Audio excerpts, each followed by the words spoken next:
बच्चे लोग, ये बात हम सबको पता है कि नीडल की डेंसिटी वाटर की डेंसिटी से ज्यादा होती है। तो अगर मैं नीडल को वाटर में एब्रप्टली फॉल करा देता हूं, पक्की बात है नीडल सिंक कर जाएगा, डूब जाएगा।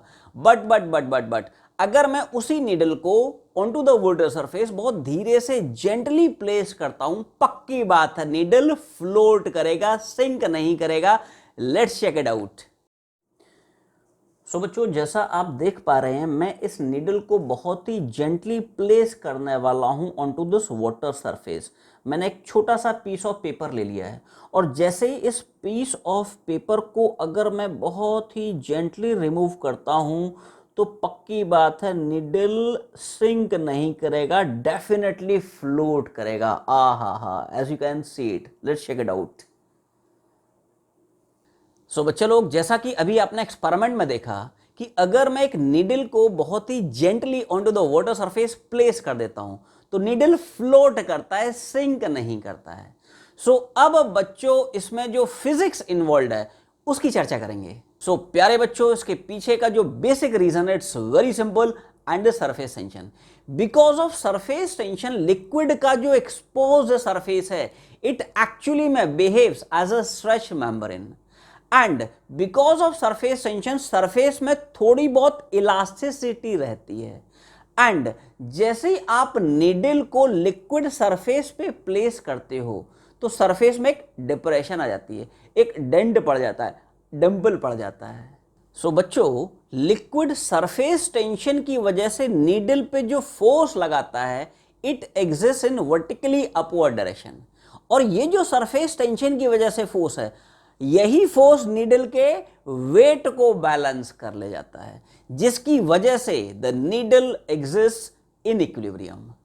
सो प्यारे बच्चों, जैसा कि आप देख पा रहे हैं, जब तक आप लिक्विड सरफेस के ऊपर नीडल नहीं रखते हैं तब तक लिक्विड का जो सरफेस है एग्जैक्टली प्लेन है, एग्जैक्टली हॉरिजॉन्टल है।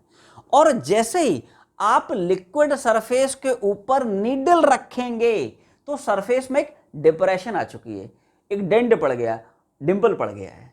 सो बच्चों, सरफेस टेंशन का फॉर्मूला क्या है? Force per unit length. या force due to surface tension क्या होता है? Surface tension multiplied by length. ये जो फोर्स होता है ड्यू टू सरफेस टेंशन, इसकी दो प्रॉपर्टी। प्रॉपर्टी नंबर 1, जो भी फोर्स होगा because of surface tension it is always along the surface of the liquid, number 1। Number 2, force is always perpendicular to the length of line. हमेशा ध्यान रखें, surface tension जो भी फोर्स लगाएगा surface के अलोंग लगाएगा, लाइन की लेंथ के परपेंडिकुलर लगाएगा। अगर आप बहुत ध्यान से सोचें तो क्या नीडल के इधर वाली जो सरफेस है वो कितना फोर्स लगा रही होगी? तो सरफेस का surface tension multiplied by length of this needle किधर लगा रही होगी? लेंथ ऑफ नीडल के परपेंडिकुलर डायरेक्शन में। एंड सिमिलरली, बहुत ध्यान से अगर आप सोचें तो नीडल के इधर वाला जो सरफेस है कितना फोर्स लगा रहा होगा? सरफेस का surface tension multiplied by length of this needle, किधर? Along the surface and normal to length of this needle. Clear है? सो प्यारे बच्चों, थोड़ा सा ध्यान से देखें। नीडल ये है, सरफेस ये है, नीडल के इधर वाला सरफेस कितना फोर्स लगाएगा और किस डायरेक्शन लगाएगा? तो फोर्स होगा इस लिक्विड का surface tension into length of this needle, किधर? along the surface and normal to length of this needle। And similarly इस नीडल के इधर वाला जो सरफेस है कितना फोर्स लगाएगा? इस सरफेस का surface tension multiplied by length of this needle, किधर? along the surface and normal to length of this needle। Clear? दोस्त, अपने को बस एक ही चीज याद रखनी है कि सरफेस टेंशन की वजह से लिक्विड जो फोर्स लगाता है वो हमेशा along द सरफेस लगता है और perpendicular to the length of line लगता है। क्लियर है? सो गाइस, अब थोड़ा सा चर्चा कर लेते हैं रिगार्डिंग इट्स कंपोनेंट्स। ध्यान से देखें, क्या ड्यू टू सिमेट्री जितना एंगल ये वाला फोर्स हॉरिजॉन्टल से बनाएगा उतना ही एंगल ये वाला फोर्स हॉरिजॉन्टल से बनाएगा। तो ध्यान से देखें, टीएल का थीटा के डायरेक्शन में component TL cos theta, in perpendicular TL sin theta. And similarly for this TL, कितना फोर्स? टीएल का थीटा के डायरेक्शन में component TL cos theta and in perpendicular direction TL sin theta.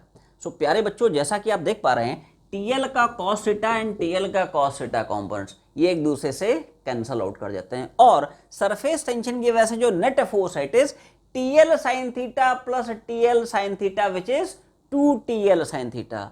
और यही surface tension की वजह से जो नेट फोर्स है वर्टिकली अपवर्ड डायरेक्शन वाला, यही फोर्स नीडल के वेट को बैलेंस कर ले जाता है, because of which the needle exist in equilibrium. So बच्चे लोग, नीडल की इक्विलिब्रियम की कंडीशन बहुत ही सिंपल है। नीडल पे अपवर्ड डायरेक्शन में लगने वाला नेट फोर्स कितना है?